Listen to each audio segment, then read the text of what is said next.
میری تو کچھ بھی سمجھ میں نہیں آ رہا، میں نے اپنی آنکھوں سے سب کچھ دیکھا ہے۔ حیدر علی تو بالکل خاموشی کے ساتھ اپنے گھر کے چبوترے پر بیٹھا ہوا تھا، یہ ادھر سے گزر رہا تھا۔ حیدر علی نے اس سے کوئی بات بھی نہیں کی تھی، کچھ کیا بھی نہیں، بس شاید ہاتھ اٹھا کر سلام کرنا چاہا تھا کہ اس کمبخت نے ایک چیخ مار کر سریا اٹھایا اور حیدر علی کا سر پھاڑ دیا۔ حیدر علی بیچارہ تو سانس بھی نہیں لے سکا اور اس نے بھاگنے کی کوشش بھی نہیں کی، محبوب نے کہا۔ حیدر علی کو زخمی کرنے کے بعد وہ اس طرح کھڑا رہا کہ اس بات کا انتظار کر رہا ہو کہ کوئی آئے اور اسے آ کر پکڑ لے۔ مجھے تو یہ شروع سے ہی خطرناک آدمی معلوم ہوتا تھا، ایک نوجوان شخص بولا۔ اس کے طور طریقے ٹھیک نہیں لگتے تھے۔ ابے کیوں بے فضول بکواس کر رہے ہو؟ مجیب چچا نے کرخت لہجے میں اس کو ڈانٹا۔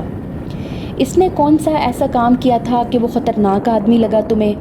ابے اگر پولیس والوں کے سامنے یہ بات کر دی تو دن بھر تجھے تھانے میں بٹھا کر سوال جواب کرتے رہیں گے۔ نوجوان آدمی ایک دم سہم گیا، وہ گھبرا کر بولا، نہیں چچا مجیب، میرا یہ مطلب نہیں تھا، میں تو مطلب تمہارا جو بھی ہو۔ مجیب چچا نے اس کی بات کاٹتے ہوئے بولا، سوچ سمجھ کر بات زبان سے نکالا کرو، پولیس والے ایسی باتوں کی تلاش میں رہتے ہیں، جینا دوبر کر دیں گے تمہارا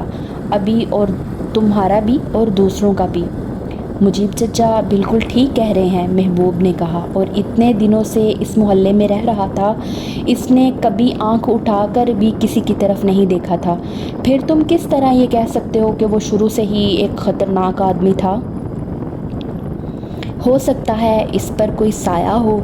دین محمد نے قدرے پر اسرار انداز میں سرگوشی کی۔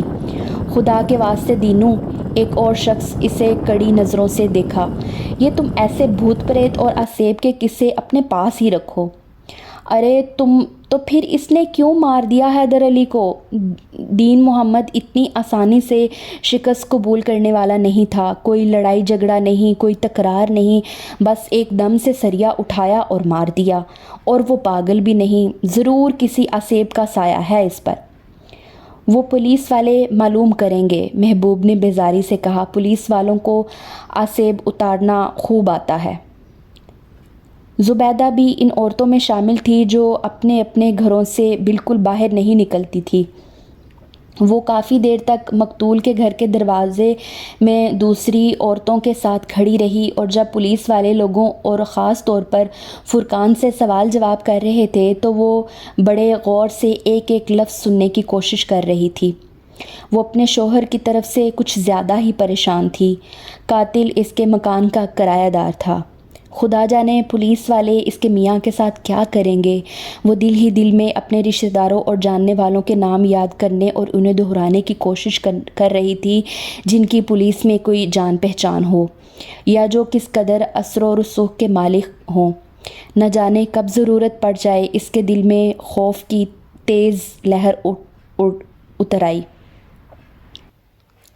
پولیس والوں نے وہاں سے جانے سے پہلے اس کمرے کی اچھی طرح تلاشی بھی لی جس میں فرید رہتا تھا۔ اس کمرے میں کم ترین اور معمولی ترین سامان پایا جاتا تھا، روزمرہ کے استعمال کی محض چند چیزوں کے علاوہ، جن میں کپڑے، جوتے، تولیہ، صابن، ٹوتھ پیسٹ، ریزر، برش وغیرہ شامل تھے، اور کچھ بھی نہیں ملا۔ البتہ الماری کے ایک خانے میں کچھ رقم بھی موجود تھی، لیکن یہ کچھ اتنی زیادہ رقم نہیں تھی۔ وہاں سے جاتے ہوئے پولیس والوں نے اس کے کمرے کے دروازے میں باہر سے تالا لگا دیا اور فرقان کو سختی کے ساتھ ہدایت دی کہ اس تالے کو نہیں کھولا جائے گا۔ فرقان نے انہیں یقین دلایا کہ کوئی بھی اس دروازے کو ہاتھ تک نہیں لگائے گا، اور اب وہ کمرہ بند ہو چکا تھا۔ کافی دیر کے بعد فرقان اور زبیدہ اپنے گھر میں واپس آئے۔ بچوں کو کھانا دینا تھا اور خود بھی کھانا کھانا تھا، لیکن دونوں بہت زیادہ پریشان اور خوفزدہ تھے۔ کھانا کھانے کو ان کا بالکل بھی جی نہیں کر رہا تھا۔ اس اچانک اور غیر متوقع آفات کے نتیجے میں فرقان اور زبیدہ کے لیے بڑے مسائل پیدا ہو گئے تھے۔ قاتل کا مالک مکان ہونے کا جرم تو اپنی جگہ پر ہی تھا، اس کے علاوہ اور بھی کئی پریشانیاں تھیں۔ ان میں سب سے بڑی پریشانی یہ تھی کہ پولیس والوں نے کمرے کو سیل کر دیا تھا، اور اب خدا جانے اسے کب تک اس طرح سیل رہنا تھا۔ زبیدہ کو اس بارے میں کچھ معلوم نہیں تھا۔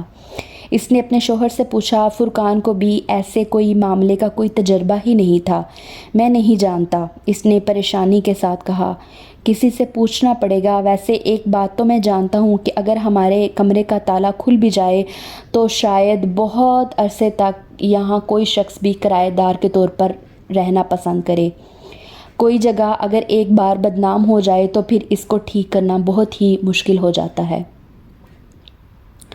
فرید کو تھانے لے آیا گیا۔ وہ بالکل خاموش اور پرسکون رہا۔ راستے میں پولیس والوں نے اس سے کچھ بات کرنے کی کوشش کی لیکن اس نے کوئی جواب نہیں دیا۔ وہ بس خاموش بیٹھا تھا۔ پولیس والے بھی تنگ آ کر خاموش ہو گئے۔ اب وہ تھانے کے ایک کمرے میں پولیس افسر کے سامنے کھڑا تھا۔ اس کا چہرہ پتھر کی طرح سخت، بے جان اور ہر قسم کے تاثرات سے یکسر عاری معلوم ہوتا تھا۔ ایسا لگتا تھا کہ یہ کسی زندہ انسان کا چہرہ ہی نہیں۔ پولیس افسر اس کو بڑے غور سے دیکھ رہا تھا۔ تم نے حیدر علی کو پر کے سر پر سریا مار کر اسے ہلاک کیا؟ پولیس افسر نے پوچھا۔ جی ہاں، فرید نے فوراً بلا تعامل پرسکون انداز میں جواب دیا۔ اس کا اعتراف کا یہ انداز خاصا حیران کن تھا۔ کیوں؟ پولیس افسر نے پوچھا۔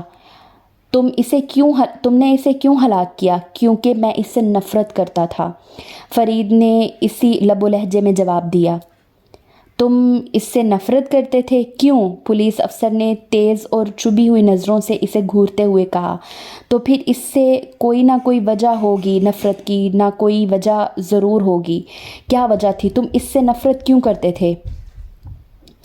فرید نے اس کے سوال کا جواب نہیں دیا۔ وہ اسی طرح پتھر بنا خاموش رہا۔ تم جواب کیوں نہیں دیتے؟ پولیس افسر نے نرمی کے ساتھ پوچھا۔ اس کا خیال تھا کہ اب جب کہ ملزم نے بولنا شروع کر دیا ہے تو اس کیس کو آسانی سے سلجھایا جا سکتا ہے۔ ملزم اقبال جرم تو پہلے ہی کر چکا تھا اور اگر نہ بھی کرتا تو بھی کوئی خاص فرق نہیں پڑتا تھا۔ اگرچہ اس کے جرم کا عینی شاہد بھی موجود تھے، تاہم ملزم نے اپنی زبان سے اعتراف جرم بھی کر لیا تھا۔ اب صرف ان اسباب کا پتہ لگانا ضروری تھا جو اس عجیب و غریب نوعیت کے جرم کی وجہ تھی۔ تم اس سے نفرت کیوں کرتے تھے؟ قدرے توقف کے بعد پولیس افسر نے اپنا سوال دہرایا۔ نفرت کی وجہ کیا تھی؟